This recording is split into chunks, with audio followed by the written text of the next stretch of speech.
Vos turėjo bet Malsta pusfinalyje. Ar to apskritai tikėjotės? Sakiau aš prieš ankstesniuose interviu, kad mes negalvojam apie serijas, apie medalius. Mes žaidžiam kiekvienas rungtynės, atiduodam paskutinės jėgas ir nežiūrim ten į priekį.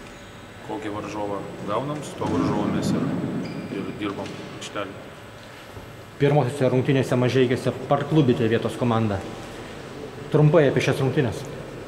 Tokios pačios rungtynės kaip ir čia.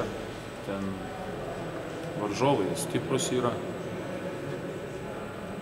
Mes žaidžiam taip, kaip mokam žaisti.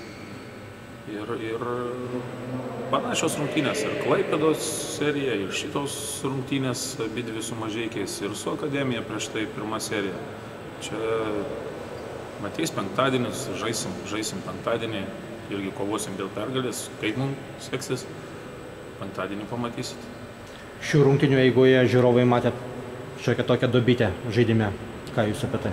O tu duobių neišvengsi čia, negali visą laiką žaisti neklysdamas, tai praktiškai galėtum tada prieš čempionatą sudalinti komandas, vietas ir viskas.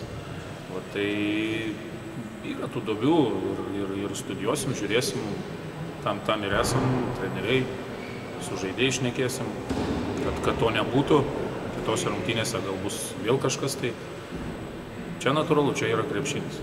Ir paskutinis klausimas, ko tikitės Mažeikiuose? Mažeikiuose mes žaisim taip pat, kaip žaidėm. Ir pirmas rungtynės, ir antras rungtynės, ir trečias rungtynės su Mažeikiais mes žaisim ir atiduosim visas jėgas, kad laimėtum. Kaip mums taip seksis padaryti, pamatysim. Ir dar norėčiau padėkoti mūsų sirgaliam, kurie mumis palaiko ir karštai palaiko. Didelis jiem ačiū nuo visos komandos, mes šnekėjom su vyrais, kad tikrai palaikymą iš jų gaunam ir išvykose, ir namų rungtynėse.